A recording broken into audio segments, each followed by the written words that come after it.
Colbyjack.net is proud to present From the Flames by Trisha M. Wilson. The people of the fire, the Blesa, led by their queens, have ruled the island of Alfeyju and oppressed the Driva, the people of the ice, for more than 16 generations. With the Drivian King in hiding and little hope on the horizon, the Driva looked to one person to save them from the vile Blesa, the Diviana. According to legend, the divinely gifted Diviana will one day overthrow the Blesa and restore the Drivian King to his rightful throne. But with the search having lasted for more than 400 years, will the Diviana ever come to light? Willow is the slave of the Raskpil family. But at the age of 4, 20 years have passed since her life irrevocably changed. Her existence is no worse than any other slave, but within, Willow wonders if there isn't something more she should be doing with her life other than serving the ungrateful. Ordered to travel with her master's family to Sondertoft, so her master's adult children can take part in an ancient rite of passage, Willow is shocked when she learns that she too must participate.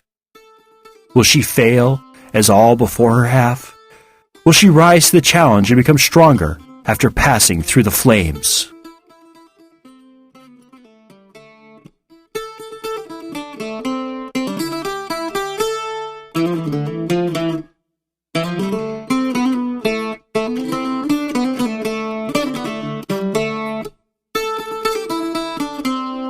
From the Flames, Episode 15, Chapter 7, Mistress Astrid.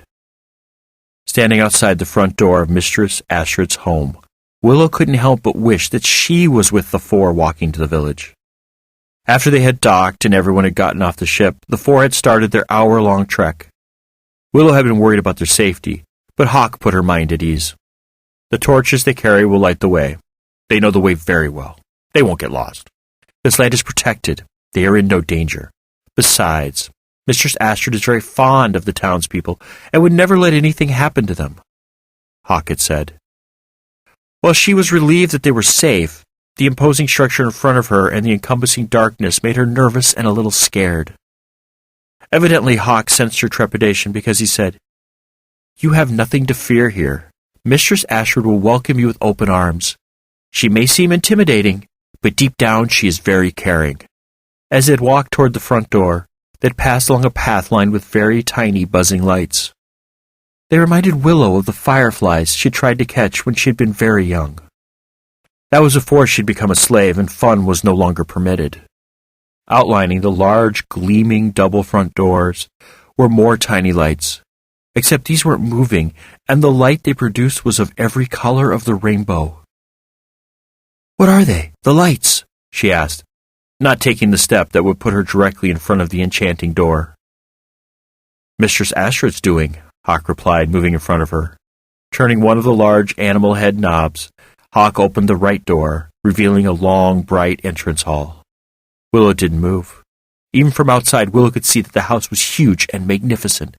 The entrance hall itself appeared to go on forever before it opened up to the rest of the house. "You can come in, you know," Hawk said gently. Willow blushed and took the few steps needed to enter the mansion. The ceilings were very tall, at least as tall as two grown men put on top of each other. The graceful vaulting of the ceilings appeared to enhance the height, making them appear even taller. Delicate wooden beams soared into the sky, the only thing breaking up the mural which covered every part of the vaulted ceilings. The mural, which started in the entrance hall and continued throughout the entire mansion, consisted of a maze of unending lines and curves. These lines didn't form any pattern that Willow recognized, but they were mesmerizing all the same. The curves appeared to ebb and flow like waves on the sea. Within the color and lines of the ceiling mural, which gradually changed the farther into the house Willow walked, there was a pulsing life. It wasn't something she could see. It was more like she felt life emanating from the mural. How a mural, created of only color and lines, could have life, she didn't know. Perhaps this was more of Mistress Astrid's doing. Pulling her gaze from the ceiling, Willow realized that the walls and floors were built of the same finely cut stones. But instead of having the stones cut into rectangles and built in rows, these stones were cut into squares, which stood on their points. This different cut created a beautiful diamond design, which created slanted rows that drew Willow's eye back to the ceiling and mural. In contrast, the floor's pattern drew her into the house. It was as if the floor was trying to show her the way. All of the stones were a warm red color. Every brick's warm color radiated a feeling of well-being and comfort. But the warm red, so odd of a color to find in bricks, appeared familiar. It was almost as if she'd seen this color before. A flash of memory eased her mind of its confusion. The warm red was almost the exact same color as the Farolf. How had they been able to match the colors so closely? On the right wall, in the entrance hall, there was an intricate linen tapestry. Willow took a step forward to study it, for it appeared to be a scene of some sort. Hawk stopped her, however, by urging her forward. They followed the red stone path and came to the sitting room. 2 large, deep blue couches were in the middle of the room facing each other. They were very poofy and comfortable looking. They definitely appeared more restful than the pallet she'd slept upon for 20 years. Along one wall, there was a behemoth of a fireplace, large enough for Willow and Hawk to both crawl into and still have room for another person. Above the fireplace was a coat of arms, 2 sticks crossing with a staff bisecting the X the sticks created. The staff looked a lot like Val in his everyday state.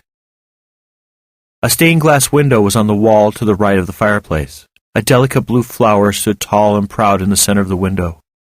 Behind the flower were bent men and women harvesting and processing a crop, presumably the one belonging to the flower. Picturing the sun streaming through the glass, Willow imagined the flower and workers coming to life. The ceiling of the sitting room was vaulted, and the mural which had started in the entrance hall encircled the perimeter of the room. In the center of the never-ending curves was a genderless figure, cloaked in the same purple garb which kept Willow warm. In one of its hands was Val, held high above the figure's head, while the other hand pointed into the distance. The point was too small to make out, but Willow thought it looked like a palace, or mansion of some sort. From her vantage point just outside the room's doorway, Willow saw a curved wooden staircase. The wood for the handrail, which was dark brown with a reddish tint, was smoother than anything she had ever seen. Then a voice came from within the house. "Don't just stand there gawking, girl. Hawk, bring her to me and introduce us."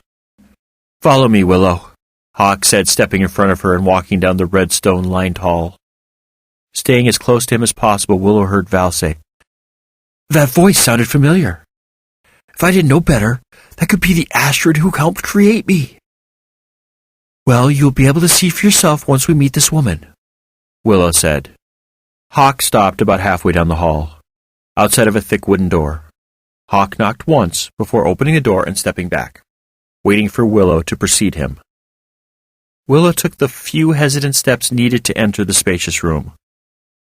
Like the sitting room, along one of the walls was a huge red-stone fireplace. Within the fireplace was a roaring fire, crackling merrily in welcome. Above the fireplace was a large coat of arms, identical to the one in the sitting room, except that it had a red background. The coat of arms in the sitting room had an icy blue background. Opposite the fireplace hung another larger-than-life tapestry depicting a different scene than the one which hung in the entrance hall.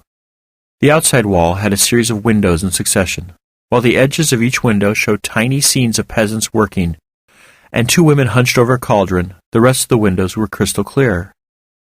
On the ceiling, the murals continued, with this one made up of different ancient runes. Some of them Willow recognized, but most were unfamiliar. However, none of the wonders of this room held Willow's attention for more than the blink of an eye, for Willow's focus was solely on the commanding woman sitting on a throne which sat at an angle to the roaring fire. The throne she sat upon was made of the same deep red wood as the Falruf, and was engraved the same as not only the ship, but also Willow's dress and cloak. Figures of animals and nature effortlessly flowed from each foot up the high back and down the arms. The ends of the arms, which the woman's long fingers were curled around, looked to be the head of an animal. It was impossible to tell, however, without getting closer to the throne. The woman cleared her throat, drawing Willow's attention from the throne. hair thick, long, and a dark brown, almost black color. It was the perfect complement to her light brown eyes, which seemed to look straight into Willow's soul. Her hard mouth, at odds with the softness in the rest of her face, slowly curved up and softened as she studied Willow. "So this is the Diviana." The woman's voice was harsh, her tone able to cut through a person as easily and cleanly as a butcher cuts meat. "Yes, mistress," Hawk said, striding to Willow's side. "Mistress Astrid, this is Mistress Willow. Willow, this is Mistress Astrid." "That woman looks exactly like one of my creators," Val said, shocked. "Ask her if she's the same person." "When I get a chance," Willow said, before being sidetracked by what Astrid was saying.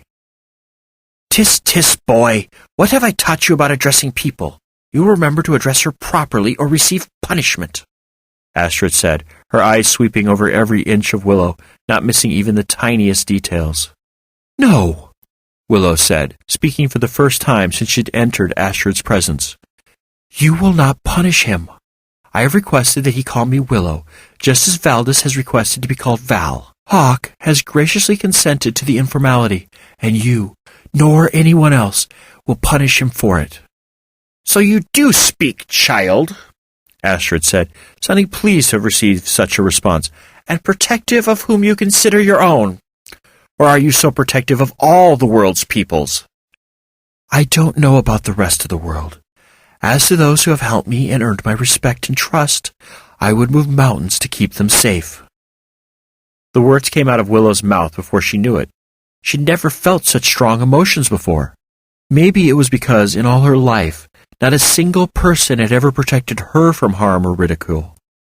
Or perhaps it was because nobody had ever wanted to be her friend before. But now that she did, she'd do everything within her power to keep them safe. "You are a woman of deep beliefs and loyalty. Those admirable traits may be used against you in the future. But for today, and the days that follow, they will keep you grounded and guide you upon the correct path." Astrid's words had a foreboding tone to them, making Willow shiver. Astrid turned to Hawk, not noticing Willow's reaction. "Show Willow and Val to her room." Hawk nodded in agreement. Returning her gaze to Willow, Astrid added, "The night is growing old and you need sleep. Tomorrow will be soon enough to answer your many questions and go over what you need to know. Sleep well." "Sleep well, mistress," Willow said before turning to follow Hawk. It wasn't until they had gone up the staircase and stopped at a door that Hawk broke the silence. "Thank you for saying what you did to Mistress Astrid. But know that she would never have punished me for something so small." "I don't like how she spoke to you," Willow said in her defense. "I know you didn't. Most people wouldn't have stood up for me, especially in front of such a powerful woman. For that alone you have my eternal loyalty," Hawk said with soft eyes. "For now I bid you good night. Sleep well, Willow." "Sleep well, Hawk."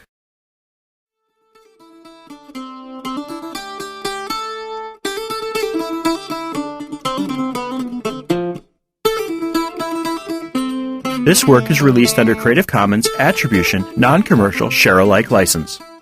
Do what you want with it. Remix it, re-record it, transcribe it, share it. Just don't sell it or change the terms of the license. Your creation must be released under an Attribution, Non-Commercial, Share-alike license. Thank you for listening and have a nice day.